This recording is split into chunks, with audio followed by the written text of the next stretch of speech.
A 1 and a 2 and a chicka-boom-a chick.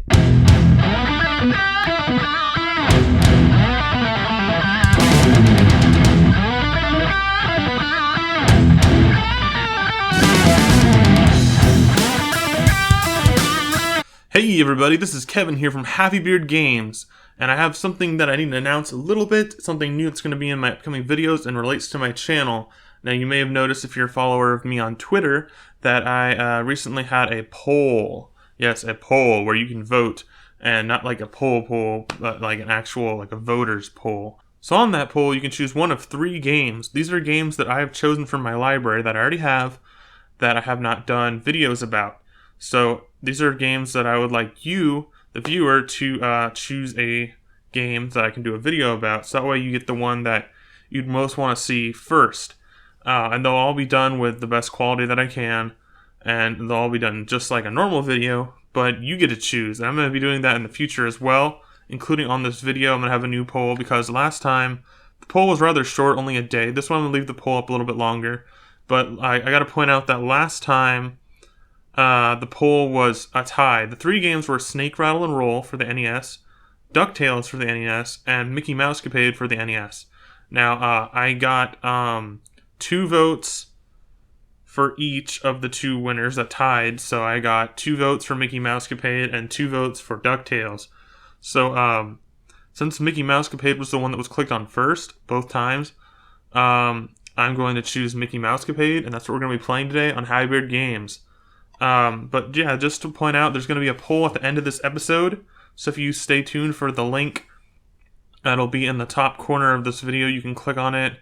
It's in the cards, if you know what the cards are on YouTube, and you can just vote, and it'll help me out a lot, and it'll help you guys out a lot, so you'll get whatever you want to see first. In addition, I'll have that exact same poll on Twitter following the upload of this episode, so you can vote either here or there, or both. If you're following me on both, it'll allow you to do it on both, and I'll add up all the tallies, or the votes, and whatever gets picked first will be the next game. But keep in mind that after this episode, I am going to be still doing DuckTales, because that got a tie, but I chose Mickey Mousecapade first. So without further ado, let's jump into the game video with Capcom's, well, it's not really Capcom, as you'll soon find out, Capcom's Mickey Mousecapade for the NES. Yeah!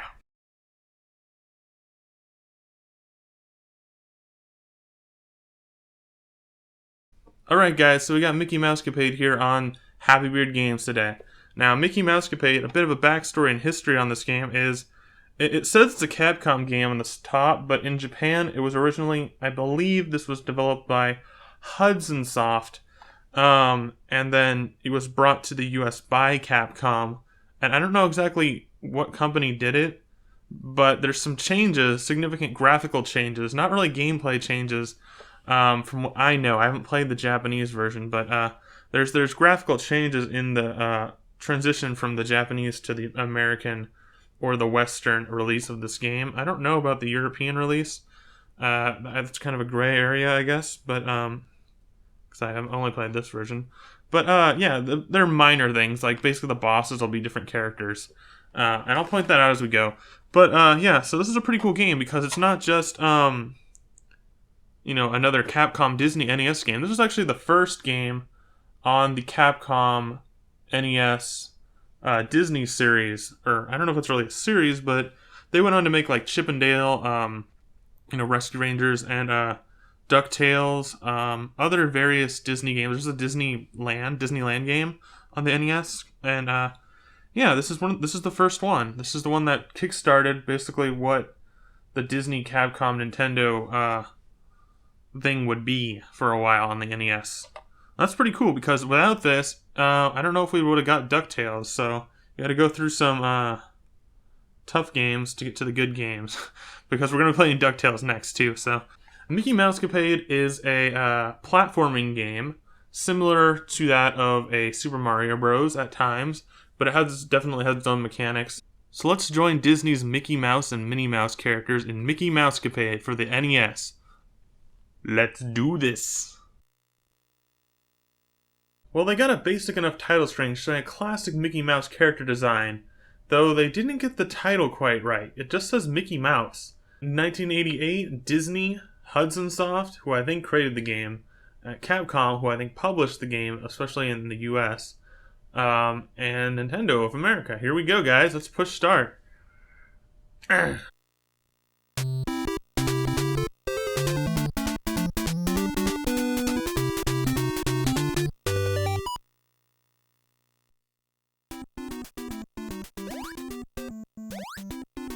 The music in this game, it starts out pretty generic and it's pretty basic, but it does catch on to you as you continue to play.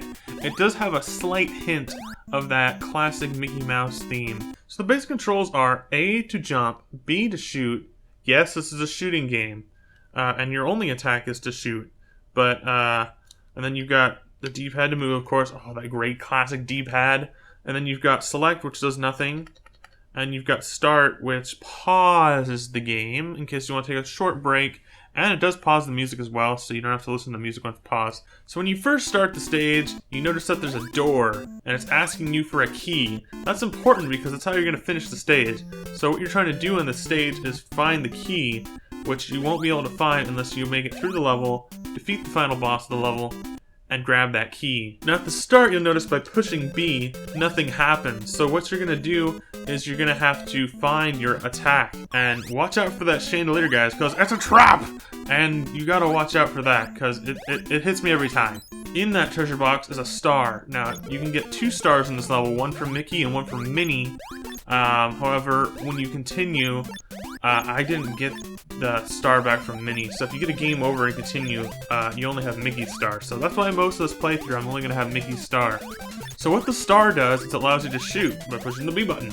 And you can shoot only forward facing whatever direction Mickey's facing, so forward or backwards. The way this game works is she's under your control somewhat.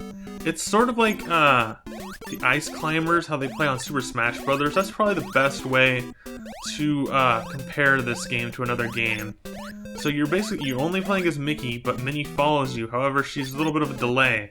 So she's not always exactly right on Mickey, and she doesn't always follow his path directly, so sometimes she'll get stuck, especially around ladders or places where you have to jump. It's extremely important to figure this out on this first level, because once you get to stage 5, it's going to be very important, because stage 5 is very similar to stage 1, only harder. Now in this game, you don't just use your star attack to shoot enemies, you also use your star attack to find hidden items. Now, items can be found in various places, actually. You can find them in windows, you can find them in lights, so if you shoot those things in the background, you'll find them. Additionally, there is also hidden items, which are indicated by nothing, they're invisible. So to find those, you have to shoot pretty much anywhere on the screen, and hopefully you'll find one, because they're in random spots sometimes. Most of the time they are, unless they're hiding a 1-up. The hidden item blocks on Mickey Mousecapade include many different items, but you only get 1 on each block. So they can be many different things. One of them is an angel guardian that'll come through, kind of float behind Mickey and Minnie, and he'll make it so you're invincible. It's just like the star in Mario Bros. You're invincible, and you can also kill enemies, and on later stages, you can actually kill mini-bosses with it with 1 hit. So that's really cool. You can actually, you can get a lot of points that way, too. That's how you can get the max points in the game, just by going back and forth between that and a mini-boss. The other items include crystals, which red crystals will heal you fully. Very good. They're sort of like a reddish, it's really light red. And then there's like a blue, almost white crystal that will kill any enemies on screen instantly as well. That one's a little bit rarer, it seems. The health one seems more common, which is really good because that's one's more useful, in my opinion.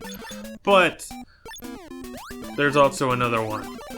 This other one is a bad one. This is a bad item in this game. It's not really an item, it's more of a trick. So when you hit those invisible spots, occasionally a item will come by. It's not really an item, it's an enemy that swoops down, steals Minnie instantly. Doesn't really do anything else, but he takes Minnie away. And there's no way to stop him once he's out. So it's kind of a random negative effect. So once you get that, it's the only bad thing about choosing those item spots. Now, to get Minnie back, you have to have her back. It's important, guys. I don't think you can finish the levels without her. And other than that, it would be good to have her gone. Because she gets in the way a lot, guys.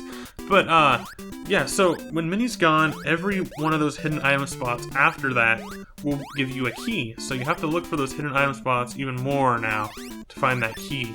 And when you touch the key, it'll take you into a mini game sort of thing. There'll be 4 pots, and if you pick the right pot, then Minnie will be in it and you'll have her back.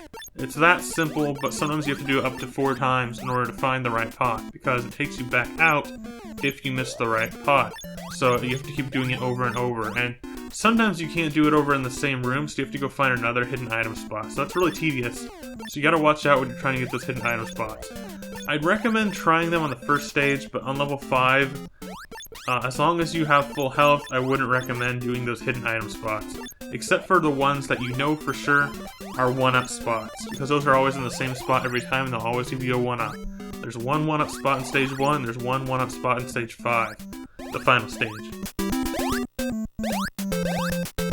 Those are the basic rules and mechanics of this game so far, but those really only pertain mostly to stages 1 and 5. So let's continue with stage 1. Now level 1 ends when you fight the witch boss, which I mentioned holds the key to unlocking the first door at the start of the game.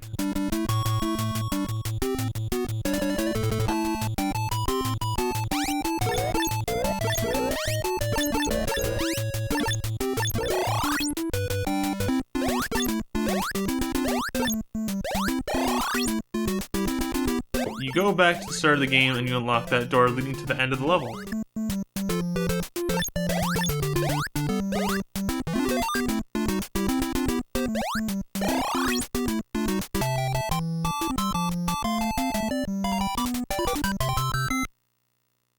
Level 2 is one of the shorter levels in the game. It's the ocean. It's a very straightforward level, but it's very difficult. It actually amps up the difficulty quite higher pretty fast at the end of level 1. So at the end of level 1, you pretty much know what to do, or you think you do, the first time you play. And when you get to level 2, it's like, whoa! It's like a big shock, because it's so difficult. And it's different, because it's a straightforward platformer. There's no ladders or anything like that. There's no item blocks either, so that's what makes it hard for me, was I couldn't get health. A lot of the enemies will come on you really fast and multiple enemies at a time, and they'll make it so you can't dodge them pretty much. So you gotta shoot as much as you can, dodge as much as you possibly can, and try to make it. Now there is at least two hidden item spots in that level. One was near a cloud, one was near a cliff, and I don't know exactly where to pinpoint them, but they might even be random because I couldn't find them the second time. So it's really short. It's shorter than like a Mario Brothers level. That's how short it is.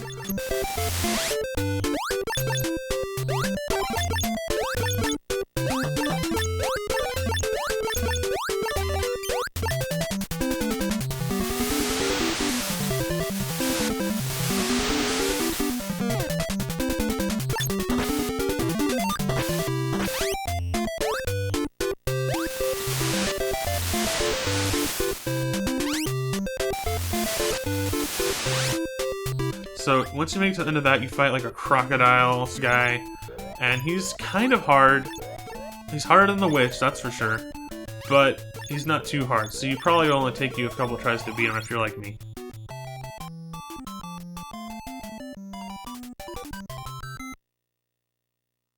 Then you'll make it to stage 3, the forest, which is similar for fans of The Legend of Zelda. It's sort of like a Lost Woods kind of thing, in a way. It's still a straightforward platforming level, kind of like the ocean. It's a little bit easier in my opinion. The enemies are a little easier to attack. You can pretty much kill the enemies right when they come on, so it's not like they're swarming you like on the ocean. I mean, that sneaker wave guy, that guy's tough. But it's sort of like a Zelda game because you have to find the correct exit. Now each part of the forest stage represents a season, so you're going through summer, fall, spring, and winter. Winter's the last one. Winter is coming. And yeah, so you gotta find the right path on each one, because there's multiple doors you can go through. They go doors on trees, so you go through each door, and once you find the right one, it's just kind of trial and error for me. I mean, I can't really explain it too well, but most of them are near the end of the doors, so there'll be like 2 or 3 doors, and usually it's the last door. But sometimes it's hard to find out where the last door is. If you miss the door and you run past it, it'll just run you back to the very start of the level, like it's a big circle. And then on the last 2, including the winter one, the exit is actually a hidden item. So you shoot the hidden item like it was a hidden item spot, and that's how you open up the door and go to the exit.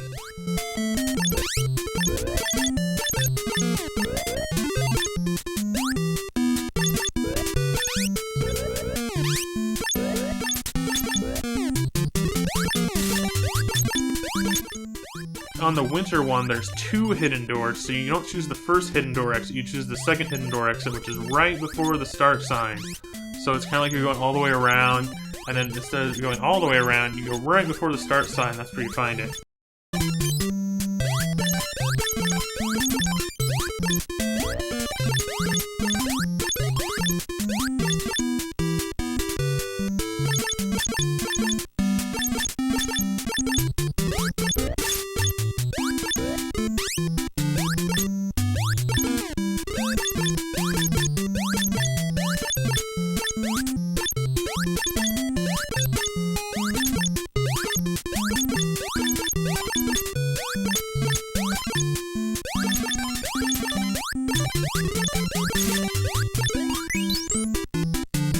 Then you'll be in the flower garden. It looks sort of like Alice in Wonderland-ish. And you're in a flower garden, and it's actually kind of easy, but there is these pits that open up in the ground. So instead of just having pits in the ground, you see them open up as you get near them. It's not too complicated, but it's pretty, it's the hardest thing on that level for me. And then you get to the boss of the forest level, which is a snake boss. He's actually pretty easy if you don't touch him, because don't get too close to him, because if you're touched by him, it'll do a lot more damage. It'll probably much kill you in one hit. So stay back, try to dodge his ranged attacks, and just keep that in mind, because after this boss, and I think throughout most of the game, if you get touched by a boss, it'll do way more damage than if you get hit by a ranged attack. And that's not just for the bosses, that's for the normal enemies as well. Once you beat the forest stage, you make it to stage 4, the pirate stage. This is pictured on the game cartridge art. Now this is the shortest stage in the game guide. It's really short. A couple things you gotta look out for. First of all, when you're on that ladder, shoot that bird and get rid of him. And then, because he poops on you and that's disturbing. There's a lot of birds that poop on you on this game. As soon as you touch the ground, they will run faster at you, depending on which way they're, depending on how long you're on the ground. So if you jump, they'll slow down. So you gotta watch your timing on those guys. But my best advice, just run past them or jump over them. This is all about conserving your life, because you're going to need it for this boss, because he is brutal. Already, I know it's so short, but the boss is Pirate Pete, you know, classic Mickey Pete enemy. And if you have enough life, you can last long enough, you can shoot fast enough, you'll beat him. So that's how we beat Pete. Now you might think that Pete would be the final enemy of the game. Well, guess what? Even though he's on the game's box art and it shows the pirate stage, Pete is not the final enemy, nor is it the final stage. We're on one more stage here. It's called the Castle, stage 5, the final stage of the game.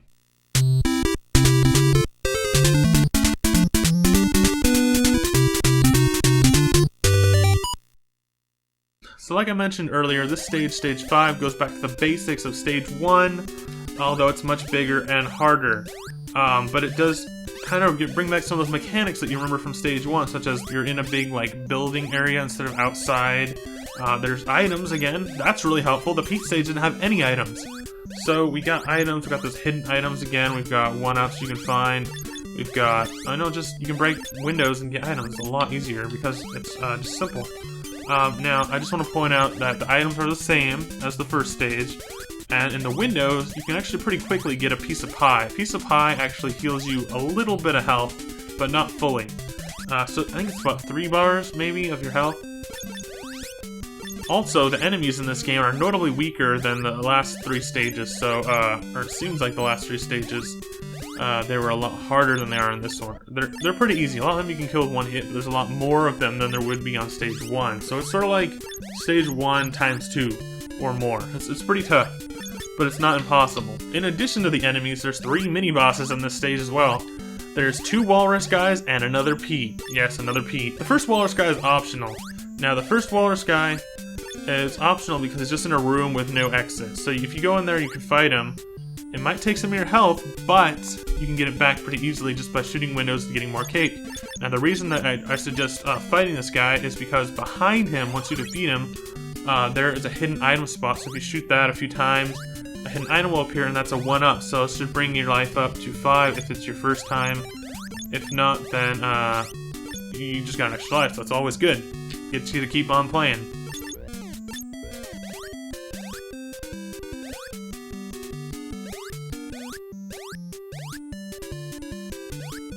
So yes, this is just like the first level. You have to get a key in order to complete it. However, there's more to it than that. So once you get the key, It's pretty straightforward. Just keep going to the right and up, and then you'll finally make it to a room where the key is pretty unobvious in an obvious spot. So once you get the key, then you go all the way back to the start of the level, but you're not done there. You go all the way back to the start, and then you go all the way back up, but you go like the left path. Once you make it to the part where Pete's there again, that's how you know you're getting close. Now if you die, it'll give you a checkpoint in the room right below Pete. So Pete's a lot easier this time around. You just jump and shoot him as much as you can in the head. You should be able to beat him with at least 3 health remaining, because he does once again throw those knives pretty fast. But he doesn't throw them in such a pattern that he did the last time, so you can dodge them a little bit easier than last time, I think. So once you beat that mini-boss Pete, you're finally close to the final boss of the game. Then you go right, and there's one more room. You defeat those 2 birds, then you fight those, jump over the spiders. The spiders cannot be killed as far as I know. They're sort of like Skulltulas on Zelda, but they can't be killed. And they can move around a little bit more than a Skulltula. Okay, so once you go down, you're at the final room. There is a bird that flies around, and he comes up from below you, so from a bottom part of the level. So you gotta watch out for that bird. If you can get rid of him first, that'll make it a lot easier, but you don't have to get rid of him first. Because there's also a walrus guy. Yes, another walrus guy. Now, fighting the walrus guys are important because they have the same attack pattern as the final boss. Pretty much. You unlock the door, so you don't have to go and get the key again if you die. And after stepping through that door, you're onto the final boss fight of the game. Yes, the final boss fight, and it's Maleficent from Sleeping Beauty. Yes, what is this, Kingdom Hearts? This must be the early days of King Mickey. Yeah, so we got to fight Maleficent now. Now, she does kind of fight a lot like the Walrus guys, just in the same attack patterns. Now, there is a secret that you can do that's pretty scammy, but I can do it. And I can show you it, and I'm gonna do it, because this boss battle will kill you, and stress you, and make you go mouse crazy. And so after playing this boss fight about 10 times, I found the secret. So you get hit once, it makes you invisible, so you're immune to damage for a second. You run through her. See, if you try to run through her normally, you'd get 1 hit killed, because she's, like I mentioned before, if you touch an enemy, it does more damage than their shots. So you get hit by one of her shots as close to her as you can, and then you walk through, you go all the way to the right. Hug that wall, guys. Hug it. Just clamp on that. And you'll notice she can't walk back enough to hit you, and she can't turn around to fight you. So then you just lightly tap it once to the left, and then you just don't even touch the D-pad. Stay away from that thing. You just A button shoot, A button shoot, A button shoot when you're in the area. You have to hit her in the head. I'd say at least 10 times. Enemies in this don't have a health boss like Castlevania, so you gotta hit her at least 10 times in the back of the head. And boom! You beat Maleficent. Yeah, Mickey and Minnie do their little victory pose. And it's on to the final cutscene of the game, guys.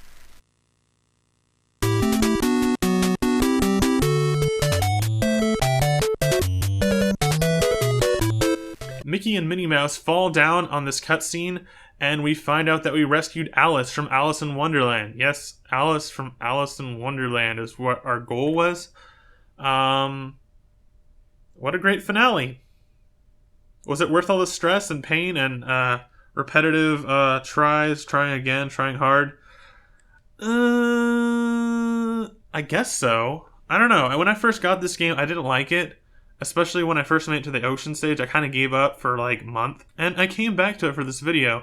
And now it's kind of growing on me since I finally beat it. It is somewhat rewarding, because you can say I beat Mickey Mousecapade and I have it on video. But it was really stressful. I got really stressed playing this. And not only that, the ending's not really that great. It's just a really quick thing. I guess it's more of the experience than the outcome in this case. Alright guys, so that's been Kevin from Happy Beard Games playing Mickey Mousecapade on the NES. Yes, be sure to vote on that poll so you can decide one of my next games for me to play on Happy Beard Games. And until next time, Happy Beard Games will see you then. Happy Beard Games, out!